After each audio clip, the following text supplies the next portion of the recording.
Dear Mom, I hope this letter finds you well. Even though last we spoke, you said that I would go to hell, but not in a rude way. Nah, you were just concerned because I abandoned my faith in most of the lessons I've learned.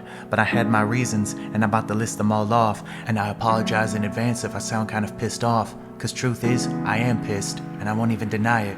Because it's better to get it out there than to remain quiet. I had my doubts, even at an early age. But I feel like that's normal for most Christians these days. But despite my uncertainty, I was still locked in. And at one point, I thought I'd become a pastor and a theologian. So what changed? What gave me the epiphany that the path that I was on just wasn't really meant for me? Well, if I'm to be honest, I think that it all started back when you and Dad began seriously arguing. Now don't get me wrong, no marriage was meant to be perfect, but it should have been obvious that he was never really worth it.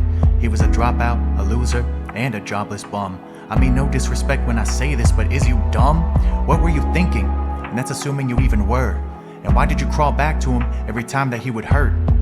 You, me, and also my older sister. You were so caught up in fantasies, you neglected the bigger picture. You want a functional family? Well, here's a good start. Dump the man who's been abusing us and tearing us apart. But no, you can't divorce him, even if you wanted to, because according to the Bible, that would be wrong for you to do. Not unless he commits adultery, which don't make any sense. Do you really mean to tell me God's actually that dense? Does he want us to suffer? What, is he a sadist? Did he get a kick whenever Dad would beat and berate us? Then my sense of doubt started to flood back in, after which my sense of reality began to cave in. It quickly occurred to me that I've been set up to fail by my parents, my church, and by my school as well. And the moment I claimed that Christianity's a myth, you turned around and said, I never believed to begin with. I was in shock and disbelief, like, did she really just go there? Next thing I know, rumors spread, and everyone starts to stare. It's as if they were saying, here comes that no-good heathen. He's a traitor who turned his back on God and who stopped believing. If it wasn't for thou shalt not murder, we'd hang you for treason. And while they never actually said that, I could sure as hell feel it. I just want you to know that what you said left an impression. And for a long time, it contributed to my depression. So before I move on, I want to instill you with this lesson. Choose your words wisely. They can be a curse or a blessing.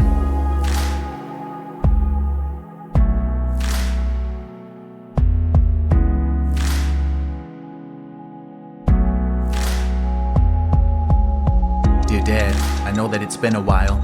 Either you think you did nothing wrong or you've simply been in denial. I've got choice words for you, and they're nothing short of vile, but it's only karma considering your lifestyle. I'm not going to hell. I've already been through it. Thanks to you and Mom, my life was nearly ruined. You say you love me and that you want what's best for me, so why'd you use my suicidal tendencies to gain leverage over me? You're a bad person. Deep down I know you know it. So enough with these childish games. Shut up and own it. You practically worship yourself, so just admit it. The only thing you're good at is burning down bridges. Politics, religion, and the latest conspiracy are way more important to you than your family. And you say I'm going to hell? Well, look in the mirror, cause that's where you belong, and it couldn't be any clearer. You claim to do the Lord's work and that you're a child of God, but I don't need a pair of eyes to see through your facade. You got delusions of grandeur. You don't work for God. Truth is, you work for the devil, cause you's a fraud. Face it, old man, I've completely outgrown you. And while you were never my slave, I still owned you. I owned you on this mic, and with God as my witness, I rebuke you in the name of the Father, Son, and Holy Spirit. And before I forget, I need to say this before it's too late. I got a 4-letter word for you, and it rhymes with date. So prepare yourself, Dad, cause I'm getting this off my plate. Every time I think of you, I get filled up with love! Wait, nah, that was supposed to say hate. There's no way I would have wrote that. This is some sort of mistake. After everything you've done, you don't deserve compassion.